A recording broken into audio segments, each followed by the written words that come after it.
Eto naman, pag-usapan natin. Trying hard, copycat, gaya-gayang vlogger. Sino tong vlogger na to? Okay. Wala sa kilos, pananalita, o gawain ni Speaker Romualdez ang pagtakbo sa 2028. Wala daw kay Romualdez ang sa isip niya ang pagtakbo sa 2028. Taas ang kamay ng naniniwala dito sa pitit na princess na to.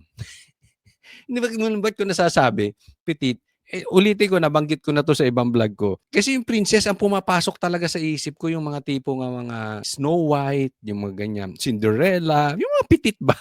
Di ba, princess? Para hindi kasi bagay sa kanya. O sige, taas ang kamay ng naniniwala na si Tambaluslos ay walang planong tumakbo sa 2028. Habang kayo sumasagot, may ipapakita ako sa inyo, ha? Ito pakita ko. Ayan, nakikita nyo? Alam nyo, post yan ng Manila Bulletin sa Facebook. Tingnan nyo, yung tumatawa, 17,000. Tingnan mo, Martin, pinagtatawa ng ayaw talaga sa'yo. Kaya siguro, naisip mo, hindi ka natatakbo. Pero ako, hindi pa rin ako naniniwala. Hindi ako convinced. Plinano mo yan. Kaya nga sabi ni Tatay Digong, trinabaho mo yan, gusto mo maging Prime Minister. Kaya ka nga PI ka. Di ba yung People's Initiative, yung nagpapapirma siya? Naku, parang kang presidente na papicture ka dyan sa mga sundalo, sa mga pulis, dalaw ka sa mga uniform men, talagang naghahanda ka na. Kaya lang ang reaksyon ng taong bayan, Manila Bulletin yan. 17,000 pinagtatawanan ka, ang nag-approve 1,500. Not even 10% ang approve sa'yo. May 194 pang ang galit. Di ba? Alam mo, tama ba sabihin ko sa iyo, ha? Para matanggap mo. Kayong dalawang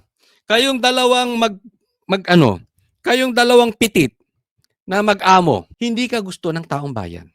Ilan lang ba nakuha mong boto? 200,000 lang ata eh. Mas marami pa subscribers sa iyo ng mga vloggers. Hindi ka talaga mananalo. At wala kang kaapil-apil. Saan ka nakakita? Speaker of the House, hindi marunong mag-speak. Di ba? Speaker of the House, kumuha ng spokesperson. Parehas kayo magbinsan. Weak. Hindi nyo kayang humarap sa camera nang walang script, puro kayo basa. Takot kayo nang sumagot ng harap-harapan, nang hindi scripted sa mga media. Ang kaya nyo lang ganyan. Kaya parehas kayong kumukuha ng spokesperson. Paano ka naging House Speaker? Paano ka naging Speaker of the House? Takot ka magsalita. Pambihira naman talaga to si Tamba. Next, hindi. Balikan natin yung video. Opo, wala sa kilos, pananalita, o gawain ni Speaker Romualdez ang pagtakbo sa 2028. Tanda mo yan, ha? Yang salita mong yan, pag tumakbo yan sa 2028, isusupalpal ko sa iyo. Hindi. Walang sakitan. Baka sabihin, ay, grave threat. Hindi, huwag kayong tatanga-tanga, ha? Ibig sabihin nun, ibabalik ko sa inyo. Ganun lang. Kasi may mga tanga-tanga dyan, grave threat daw yung sinabi ni, BP Sara. Hindi siya nagpapakita sa media para magpasikat. Paano nga takot? Sasabi ko lang Speaker of the House pero may speaker. May spokesperson. Hindi niya talaga gagawin. Pareha silang magpinsan. Bungol. Mahina. Duwag. Kulang to Mga tipong mga anak mayaman lang yan. Pera-pera lang galaw niyan. Tingnan mo. Malalaman mo sa isang tao magaling. Alisan mo ng pera. Sige. Alisan mo ng pera yan si Marcos. Huyo yan. Kakainin ng mga vloggers ng buong buo yan. Si Tamba? Mas lalo na yan. Alisan mo ng pera yan. Tambay sa kanto yan. Baka nga wala pang makipag-inuman dyan Ginugusto lang naman yan dahil alam naman natin ang dahilan. Doon mo makikita ang tao. Wala siyang press con para magpabango. Hindi rin siya gumagamit ng TikTok or vlogs para magpa-cute. Ang inuuna niya... Ayuda. Di ba? Yun ang style niya. Bigay dito, bigay doon. Serbisyo, hindi sariling interes. Naku. At higit sa lahat, si Speaker ay kilala sa paggawa ng mga desisyong mahirap at hindi palaging popular. Ganyan ba ang may plano sa 2028? Dahil kung ang iniisip mo ay eleksyon, hindi mo gugustuhin masaktan ng iba para lang magpatupad ng tama. At Hindi, alam mo, hindi niya sinasaktan yung iba. Hindi niya gustong saktan yung iba. Wala lang talaga siyang alam. He tried everything. Hindi lumulusot eh. Sinubukan niya ng mamigay ng ayuda sa Davao. Wala. Diba? Ayuda rito, ayuda doon. Don't tell us hindi mo rin alam. Yung tatay mo, tumakbong congressman, don't tell me yung tatay mo wala ding natanggap. So sinungaling ulit si Chanko. Si Chanko nagsabi nun ha. Kaya nga natalo yung tatay mo eh. Paano walang kapangapangarap? Huwag mo sabihin ayaw rin niya maging Speaker of the House. Wala din siyang pangarap. Ako suggestion lang. Ako, Claire, turuan mo to. Kasi si Tamba, pilit na ginagaya si Marcos. Oo. Gusto rin niya maging presidente. Ikaw naman, Claire, ginagaya ka nito. Kumuha rin si Tamba lang katulad mo na hindi naman maging spokesperson ng opisina. Ginawang spokesperson lang para ipagtanggol sila. Pero hindi yung nagagawa ng opisina. Hindi yung nagagawa ng Office of the President. Hindi yung nagagawa ng Office of the Speaker. Para ipagtanggol lang sila. Hindi yung mga proyekto, yung mga magagandang ginagawa. So obviously, parang vlogger na ito. Parang gaya-gayang vlogger. Uso kasi sa vlogger yung gayahan ng gayahan eh. Ito yun. Parang ganito. Gaya-gayang vlogger. Kaya turuan mo, Claire. Nagmumukhang trying hard. Ito naman, pagpuri kay Claire, malayo pa. Marami pang kakainin nito. Pero ako, suggestion ko lang, huwag ka masyadong kumain. Baka lumobo ka ng todo-todo. Kalma lang, baka ma-high blood kayo. Dalawa pa naman kayo malaki ng amo mo. No? So huwag masyado kayong magkakakain. Basta stick lang kayo doon, matuto, 'di ba? Matuto kayo. Or ako Tamba, sa tingin ko palitan mo ito. Mahina, basa rin eh. Tingnan mo, nagbabasa lang din eh. Malayo pa to. May isa-suggest ako mga babaeng vlogger na parang si Claire, yung palengkera. Ang dami. At saka solid sa inyo 'yun. Abutan mo lang ng magkano 'yun. Ay, bigyan mo lang ensimada o dalawahin mo, tatlo mo. Magsasalita na sa iyo yun. Eh, naku. Gusto mo? Di talaga. May isasuggest ako. Oo. Baka mas maayos pa kay Claire. Kung talagang basagan o basagan. Palengkera kung palengkera. Ay, nakadami. Hindi ka pa gagastos. Oo, hindi malaki. Ayos na yan. Ayos na sa kanila yung ganun. Masaya na sila mapansin, ma-TV. Tapos, pero dagdagan mo naman yung ensimada. Dagdagan nyo. Huwag naman masyadong abusado. Sabihin nyo lang kung magsasuggest ako. O kayo mga manunood, baka meron kayong mga masuggest dito, yung kayang talunin, yung vlogger na gagawin nating spokesperson na pwedeng talunin yung pagiging palengkera ni Claire. Suggest kayo dyan, suggest. Baka mabasa nila. Kunin nila. Di ba? Baka sabihin nyo kasi, tanso na rin ako, loyalista. Naku, never. Never ang Banateros. Never, ever kami nagpabudol. Never. Hindi kami magiging loyalista. Kaya lang baka sabihin nyo, ba't kilala mo? Friendly ako eh.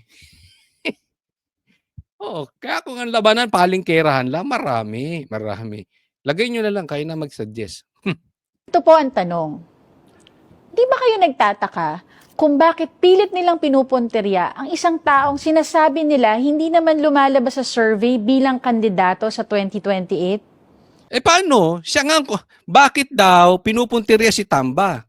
Kasi siya nagsimula eh. Alam naman ng tao, yung pagkabiyak ng unit team, nagsimula kay Tamba. Sinasabi nga ni Aimee, yang si Tamba ang bulong ng bulong sa kapatid niya. Kaya nagdidiskaril yung kapatid niya. Kaya nagkakaloko-loko yung administrasyon ng kapatid niya. Si Tamba yun, sinasabi. Sino ba yun? Si Lulong at saka si Lulang? Ewan ko sa inyo.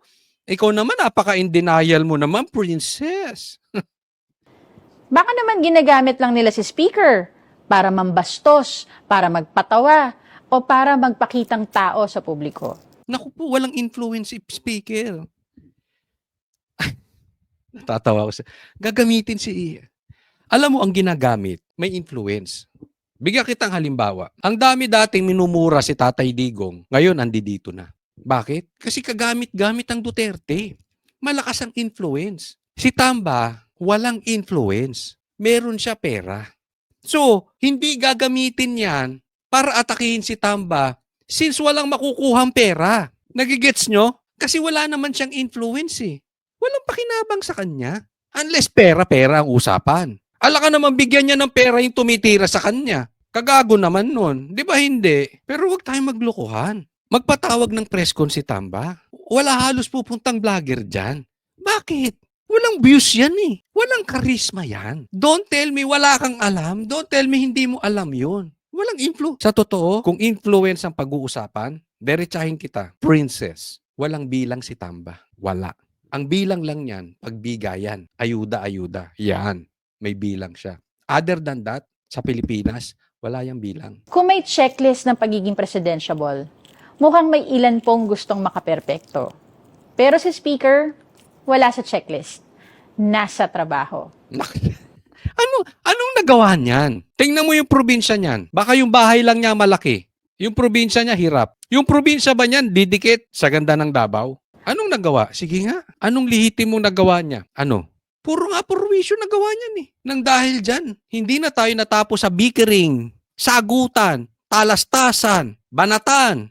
Because of him. Mahalaga ang respeto sa kapwa lingkod bayan. Pero mas mahalaga ang pagrespeto sa katotohanan at sa pera ng taong bayan. Nako, ikaw pa siya pa ang may respeto sa pera ng taong bayan. Yung blank items, magic nga yan eh. Yung bicameral, scam nga daw yan na ginawa nyo dyan sa blank items. Ano yung sinasabi ni Chanko? Ginamit nyo pera ng taong bayan as pork barrel? Ayuda, tinanggalan ng PhilHealth. Dinagdagan ng ayuda. Lahat na lang ng klase ng bigayan. Anong sinasabi ni Magalong? Ang laki ng bigayan nyo, may 7-7 na, may 3-3 pa. Ano pa?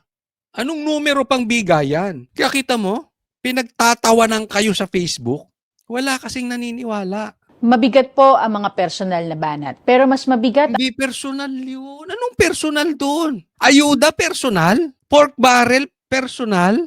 Huwag nyo dalhin na sabihin nyo na ad hominem kami, pinepersonal. Hindi, issue po tayo. Issue po pinag-uusapan natin. Pera ng taong bayan pinag-uusapan natin dito, hindi yung personal. Ichinismis ko ba sila mag-asawa kahit may alam tayo? Hindi naman ah. ang mga isyong kinakaharap natin ngayon.